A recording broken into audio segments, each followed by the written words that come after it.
Bienvenidas y bienvenidos a esta emisión de la estrategia Aprende en Casa 2 para el ciclo escolar 2020-2021. Yo soy Leslie Mendívil y los invito a seguir trabajando con estos recursos de la educación a distancia. Para dirigir esta sesión, contamos con la presencia de la maestra Erandi Rodríguez. Bienvenida, maestra. Gracias, Leslie. Me da mucho gusto poder compartir con ustedes este espacio, dirigido principalmente a quienes inician una nueva etapa escolar y cursan el primer grado de secundaria. La asignatura que vamos a trabajar con ustedes es Lengua Materna 1 y a través de este espacio iré compartiendo diversos datos sobre las características de los personajes de narración de distintos subgéneros, para que juntos continuemos aprendiendo sobre el tema con lecturas diferentes que nos permitan desarrollar las capacidades necesarias para cumplir sus metas a corto, mediano y largo plazo dentro de una de las artes más hermosas, la literatura. Tomemos en cuenta que esta sesión es un recurso más que apoyará para abordar el contenido de manera específica. Ahora, entremos en materia. Ustedes seguramente han leído las obras de distintos subgéneros narrativos. También han ubicado el ambiente y el espacio donde se desarrolla la historia y han reconocido las tramas de estas obras. En esta sesión, analizaremos las características de diversos personajes, así que durante los próximos minutos observaremos el rostro, las expresiones y el comportamiento de distintos personajes para distinguir las peculiaridades físicas y psicológicas de cada uno. Por eso, a la emisión de hoy la titularemos Adivina cómo soy. Los materiales que vamos a utilizar en la sesión de Adivina cómo soy son cuaderno, bolígrafo o lápiz, su libro de texto de Lengua Materna 1. Les sugerimos que realicen sus anotaciones y registren las dudas e inquietudes que surjan durante la sesión. Si tienen dudas, pueden consultarlas en su libro de texto durante la sesión o después, una vez que hayan tenido tiempo de reflexionar sobre los retos que ponga la maestra Erandi durante la sesión. Y si tuvieran algún tipo de problema técnico o personal o no pudieran ver la emisión completa, o si desean volverla a ver, recuerden que las sesiones se repetirán. Todo subgénero narrativo, como la ciencia ficción, el terror, la comedia o la aventura, presentan personajes con ciertas características que permiten desarrollar la historia como se desea. Pero, ¿qué es un personaje? ¿De dónde viene la palabra? ¿Por qué se les llama de esa manera a quienes participan en los distintos géneros y subgéneros narrativos? ¿Qué opinas, Leslie? ¿A qué te suena la palabra o dónde la has oído antes? Pues me suena como a persona, como si estuviera hablando de las personas que salen en un cuento o en una obra de teatro. En efecto, personaje y persona están relacionadas, en eso tienes razón, pero de una manera distinta a la que estás pensando. La palabra personaje proviene del latín persona, que significa máscara.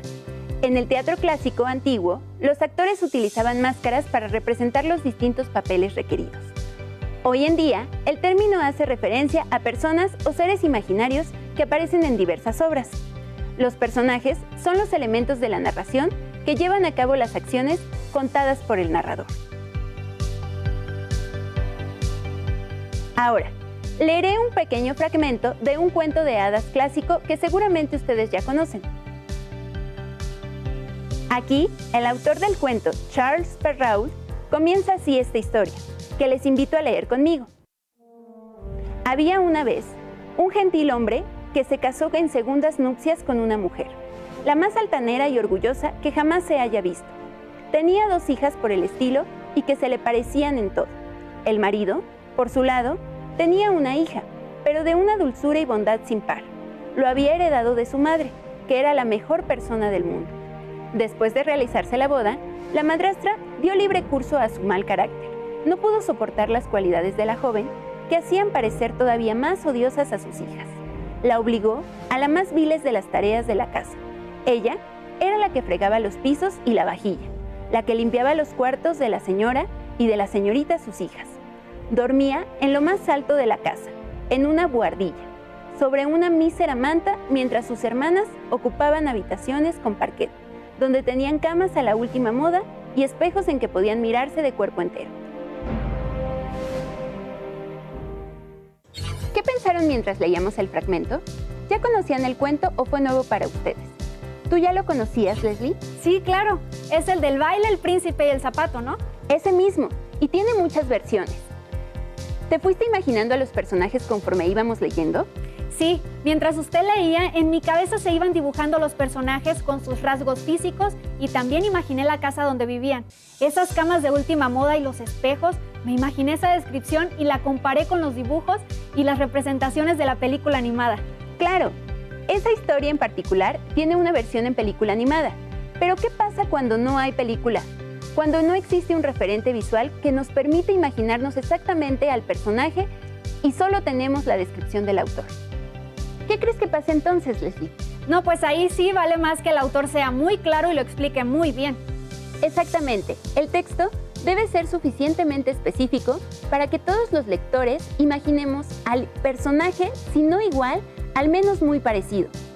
Claro, que el personaje que construya cada uno de nosotros será diferente, porque cada uno lo imaginará con base en sus experiencias, en aquello que ha visto, como la película que mencionábamos, lo que ha vivido, lo que ha leído. Pero sí, hay características que nos da el autor y que podemos usar. Los invito ahora a escribir en su cuaderno A. Las características de Cenicienta. B. Las características de los personajes que se oponen a ella.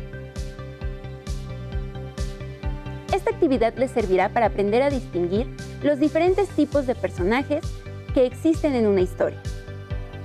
Claro, ahora que lo menciona, maestra, recuerdo que en la Cenicienta hay diferentes tipos de personajes. Tienes razón, Leslie. Dentro de cada historia existen personajes que dan vida a la narración y permiten el desarrollo de la trama. A estos personajes podemos clasificarlos de acuerdo con su función. Su función, con personajes principales que destacan sobre los demás. A. Protagonistas. Es el personaje que destaca por encima de todos porque la historia se desarrolla en torno a él o ella. ¿Quién se te ocurre, Leslie, que puede ser el protagonista en la Cenicienta? Pues la misma Cenicienta, ¿no? Exactamente. Ahora hablemos del antagonista. B. El antagonista es la persona que se opone al protagonista o está en conflicto con él o ella. La madrastra. Sí, muy bien. Ahora hablemos de los personajes secundarios. Los personajes secundarios son aquellos cuya importancia es menor, aunque a veces adquieren relevancia en algún episodio. Sirven para conocer mejor a los personajes principales o son importantes para que la acción avance. Y finalmente los fugaces, aquellos que aparecen en algún episodio con una función poco importante y desaparecen el resto de la historia. Otra de las clasificaciones de los personajes se relaciona con la caracterización. Caracterización. 1. Clases de personajes. Inciso A. Redondos. Ellos representan los conflictos psicológicos de los seres humanos. Evolucionan durante el transcurso de la narración con cambios significativos en sus actitudes, pensamientos o sentimientos. ¿Como esos malos que se arrepienten y se vuelven buenos al final? Sí, como esos. Pero pueden también ser B. Planos. Los que no se transforman en ningún momento. 2. Modos de presentación. Inciso A. Caracterización directa. Permite conocer a los personajes a partir de los datos que proporcionan otros personajes o el narrador de la historia, mencionando sus rasgos externos e internos.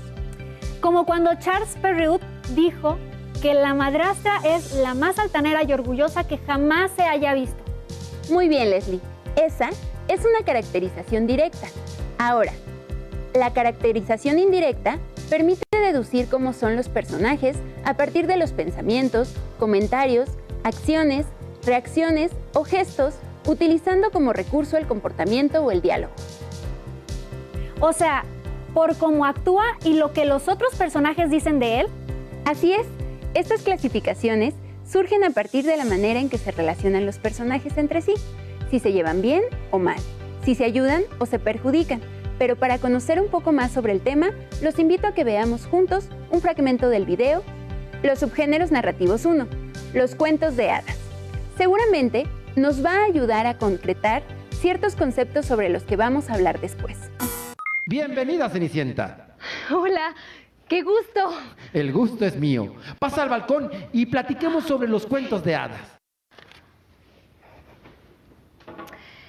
Dentro del género del cuento hay otros subgéneros. Los cuentos de hadas son un subgénero más en el que aparecemos un número acotado de personajes. Que pase el escritor francés Charles Perrault, autor de relatos como Barba Azul y La Bella Durmiente, para que nos hable sobre las características del cuento Gracias por invitarme. En general, los cuentos son relatos ficticios y cortos, en comparación con otras narraciones, como lo son la novela y otra cosa épica. Nuestras historias se desenvuelven a partir de un solo tema. Los acontecimientos que vivimos se presentan como un viaje con muchos obstáculos que debemos sortear con la ayuda de otros personajes, hasta superar una serie de pruebas o cumplir una misión. Esta clasificación no es estricta. Pueden existir 2 o más personajes que desarrollen una misma función, es decir, 2 protagonistas. ¿Se te ocurre un cuento con 2 protagonistas, Leslie? ¿Hansel y Gretel? Es muy buen ejemplo. O puede haber varios antagonistas representados por personajes masculinos o femeninos. También existen personajes que pueden desempeñar 2 papeles dentro de la historia. Por ejemplo, quien en un principio se presenta como el ser amado puede terminar siendo el antagonista. Maestra, entonces estaríamos hablando de 2 tipos de clasificaciones. Una tiene que ver con la función porque involucra a un personaje principal y la otra relacionada con la caracterización que presenta una sesión de personaje redondo. ¿Por qué este ser amado evoluciona y se transforma en el antagonista? Exactamente, Leslie. Por ejemplo, en esta imagen podemos ver a Blancanieves y los 7 enanos. Quienes conocemos la historia sabemos que Blancanieves es la protagonista y los enanitos son los personajes secundarios, pero también son personajes planos, porque no existe un cambio de pensamiento o actitud en ningún momento a lo largo de la trama. Recordemos que la conducta, las motivaciones y la forma en que se relacionan entre sí los personajes pueden otorgar datos que nos permitan saber cómo es y nos ayuden a identificar a qué tipo de personaje representa. Sin embargo, el proceso para identificarlos se dificulta cuando el protagonista tiene ciertas actitudes negativas o el antagonista parece en principio el aliado o el ser amado para posteriormente mostrar sus verdaderas intenciones. Otro factor que debemos considerar dentro de la trama es el narrador, porque será él quien otorgue la clasificación a los personajes. Maestra, ¿por qué el narrador es quien define la clasificación a los personajes, quien nos dice cómo son? ¿No es el autor del libro quien decide y asigna un rol diferente a cada uno? El narrador es quien cuenta la historia. Es la voz que designa el autor del libro para desarrollar la trama. Por ejemplo, ¿recuerdas el cuento de Caperucita Roja? ¿Cómo sería la historia si fuera el lobo quien contara la historia? ¿Cambiarían los personajes? Piensa un poco en estas preguntas y observen el siguiente esquema con imágenes y pequeñas descripciones de los personajes que forman parte de la historia de Cenicienta, cada uno con una función diferente dentro de la historia. Hagamos un reto. En su libreta, realicen un esquema similar, pero esta vez con la historia de Caperucita Roja, contada por el lobo feroz. Coloquen dibujos y pequeñas descripciones que expliquen por qué desempeñan esa función dentro de la trama. Y ya que hablamos del lobo, veamos qué tan buenos somos observando. ¿Qué observan en la fotografía que le tomamos al lobo feroz? ¿Cómo es físicamente? ¿Cómo son sus ojos, su nariz, su boca, sus orejas? ¿Qué actitud tiene? ¿Será amigable o enojón? Intenten describirlo sin omitir ningún detalle. Mencionen todas las características físicas y psicológicas de acuerdo con lo que perciban. Antes de terminar nuestra sesión de hoy, quiero invitarlos a que consulten la página Cuentos y algo más del Instituto Latinoamericano de Comunicación Educativa, ILCE. Seleccionen uno de ellos y reflexionen las siguientes preguntas. ¿Cómo imaginas a los personajes de la historia? ¿Cuáles son las características de los protagonistas? ¿Cómo actúa para resolverlo? ¿Existe un antagonista? ¿Por qué consideras que es él? En caso de no poder acceder a la cámara sugerida, seguramente conoces un cuento clásico o tienes en casa un libro del que te puedes apoyar para dar respuesta a las preguntas señaladas con anterioridad. Ahora, Esto no solo aplica en los cuentos, sino a cualquier obra literaria. Por eso, los invito a que veamos en la novela de Fahrenheit 451, que se publicó en 1953, cómo se presentan los personajes. Veamos.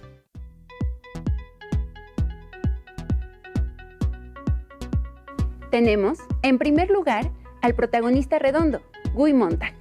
Es un bombero que vive en un futuro en el que cree que los libros son dañinos, y los bomberos, en lugar de apagar incendios, se dedican a quemar libros y a quienes se atreven a tenerlos en sus casas. Guy descubre la lectura, se apasiona de ella, pero lo descubren y lo persiguen. Y ya no les cuento más. Busquen Fahrenheit 451 de Ray Bradbury. En el mismo libro, Fahrenheit 451, aparece un antagonista, ese más bien que podríamos clasificar como plano, que es Betty. Betty es el jefe de los bomberos y cree que su labor es correcta, esa de andar quemando libros porque piensa que los libros son dañinos. Sabe que Guy se roba libros y le advierte que tiene que demostrar que su contenido es valioso y que si no lo demuestra, tendrá que entregarlos para quemarlos. Llega el punto de obligar a Guy a que queme su casa, porque se da cuenta de que ya es un adicto a la lectura. Y, como en la mayoría de las novelas, en esta también hay personajes secundarios, como Clarice McClelland, una joven de 17 años a la que le gusta la naturaleza y que se hace amiga de Guy. ¿Pero qué creen? Bueno, mejor lean ustedes. Clarice McClelland es una joven de 17 años a la que le gusta la naturaleza y de la que Guy se hace amigo, pero luego ella... Otro personaje secundario es Mildred, la esposa de Guy.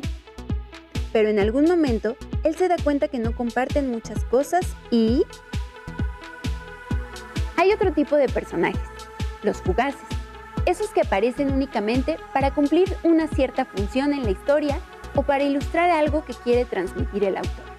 Aquí, Ray Bradbury se valió de una anciana que se niega a abandonar sus libros, y si vieran cómo le fue. O los hombre libro, que son mujeres y hombres rebeldes que están fuera de la ley y su forma de rebelión es memorizar los libros. ¿Qué les parecen estos ejemplos de Fahrenheit 451? ¿Qué les dicen sobre cómo aprovecha el autor a los distintos personajes para construir su obra? A mí me llama la atención que diga que el antagonista es plano, ese Betty. ¿Quiere decir que nunca en la historia se va a volver bueno y va a intentar salvar los libros como los otros personajes? Tendrás que leerlo para averiguarlo. Pero bueno, el tiempo pasa y ya casi nos vamos. Para despedirnos, hagamos un último reto. Ustedes son los protagonistas de su vida y tienen una historia de aproximadamente 12 años. En su cuaderno, asignen un título a su historia y descríbanse física y emocionalmente sin omitir ningún detalle. Cuando terminen, compartan su descripción con alguien más, pero no le digan de quién se trata. De acuerdo con lo que vaya escuchando, él o ella tendrá que adivinar a quiénes se está refiriendo. Pueden hacer lo mismo con el resto de las personas que viven en su casa, para que los demás adivinen de quién están hablando, de acuerdo con la descripción que ustedes les den. Elaboren también un esquema donde mencionen quiénes de las personas que les rodean son el mentor, el aliado, el antagonista y el ser amado, explicando y dando argumentos de por qué ocupa ese papel en su vida. Muchas gracias por su atención. Los invito a que continúen aprendiendo y sigamos adaptándonos a la nueva normalidad. ¡Listo! Terminamos. Pero aún nos queda mucho por explorar y descubrir, así que nos vemos pronto aquí en Aprende en Casa 2. ¡Hasta la próxima! Si tienes dudas o necesitas ayuda, llama al Centro de Apoyo Pedagógico a Distancia. El número de teléfono para secundaria es el 55 36 01 71 23. Si requieres consultar los libros de texto en versión digital, recuerda que los puedes encontrar en la página conalitec.cep.gov.mx. Y recuerda que también cuentas con el sitio aprendeencasa.cep.gov.mx, en donde podrás ver nuevamente los videos de los programas y además encontrarás actividades para fortalecer tus aprendizajes.